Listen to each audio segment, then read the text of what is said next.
Nobel Peace Prize for 2025 to Maria Corina Machado. ভাবুন তো, Nobel পুরস্কার না পেলে একটা দেশ দখল করা যায়? শুনতে পাগলামি লাগছে, তাই না? কিন্তু ঠিক এমনটাই বলেছেন মার্কিন প্রেসিডেন্ট ডোনাল্ড ট্রাম্প। তিনি সম্প্রতি নরওয়ের প্রধানমন্ত্রীকে লেখা এক চিঠিতে খোলাখুলিভাবে বলেছেন, নোবেল শান্তি পুরস্কার না পাওয়ায় তিনি এখন আর শুধু শান্তি নিয়ে ভাবতে বাধ্য নন। এই চিঠিতে ট্রাম্প সরাসরি চোখ রেখেছেন গ্রিনল্যান্ডের ওপর। বলেছেন, ডেনমার্ক নাকি গ্রিনল্যান্ডকে রক্ষা করতে পারবে না রাশিয়া ও চীনের কাছ থেকে, আর তাই গ্রিনল্যান্ডে আমেরিকার পূর্ণ নিয়ন্ত্রণ দরকার। সবচেয়ে ভয়ঙ্কর কি জানেন?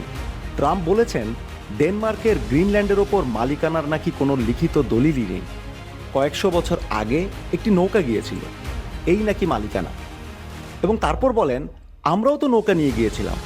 এই যুক্তি যদি মানা হয়, তাহলে তো পৃথিবীর মানচিত্রই পাল্টে ফেলতে হয়। যে যেখানে নৌকা নিয়ে গেছে সে জায়গার মালিক হয়ে যাবে। এটা কোনো কূটনৈতিক কথা নয়, এটা সরাসরি সাম্রাজ্যবাদী মানসিকতা। শক্তি আছে তাই দখল করব। সবচেয়ে ভয়ঙ্কর, নিজের ব্যক্তিগত ক্ষোভ, নোবেল না পাওয়ার রাগ, সেটাকেই তিনি রাষ্ট্রীয় আগ্রাসনের যুক্তি বানাচ্ছেন। শান্তির পুরস্কার না পেলে শান্তির বাইরে ভাবব, এই কথা কোনো দায়িত্বশীল রাষ্ট্রনেতার হতে পারে না।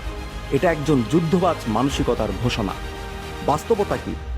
গ্রিনল্যান্ড ডেনমার্কের অধিভুক্ত একটি স্বশাসিত অঞ্চল। ডেনমার্ক আর যুক্তরাষ্ট্র দুটোই ন্যাটোর সদস্য। ন্যাটোর নিয়ম একদম পরিষ্কার, কোনো মিত্র দেশের ভূখণ্ডে জোর করে দখল অগ্রহণযোগ্য। তাই ট্রাম্পের এই দাবি নিরাপত্তার প্রশ্ন না, এটা কৌশলও না, এটা নিছক রাজনৈতিক নাটক। আর এটা নতুন কিছু না। ট্রাম্প এর আগেও বারবার দেখিয়েছেন, ডিল করতে হয় শক্তি দেখিয়ে, কখনো বাণিজ্য যুদ্ধ, কখনো নিষেধাজ্ঞা, কখনো আবার দেশ কিনে নেওয়ার প্রস্তাব। কূটনীতি নয় হুমকি, যুক্তি নয় অহং। ইতিহাস আমাদের শিখিয়েছে, সাম্রাজ্যবাদীদের বন্ধু ভেবে শেষ পর্যন্ত সবচেয়ে বেশি ক্ষতিগ্রস্ত হয় ছোট দেশগুলোই। আইন অস্বীকার করে শক্তির জোরে মালিকানা দাবি, এই চরিত্র পুরনো। নিয়ম শুধু এখন এটুকুই নয়, এখন সব খোলাখুলি চিঠিতে লেখা হচ্ছে। বিশ্ব নিরাপদ হয় আইন মানলে, সার্বভৌমত্বকে সম্মান করলে, আর শান্তিকে পুরস্কারের লোভে নয়, নীতি হিসেবে ধরলে। তাই প্রশ্ন থেকেই যায়, নোবেল না পেলে দখল, আন্তর্জাতিক ব্যবস্থা কি ভেঙে পড়েছে? এই পাগলামি রুখবে কে?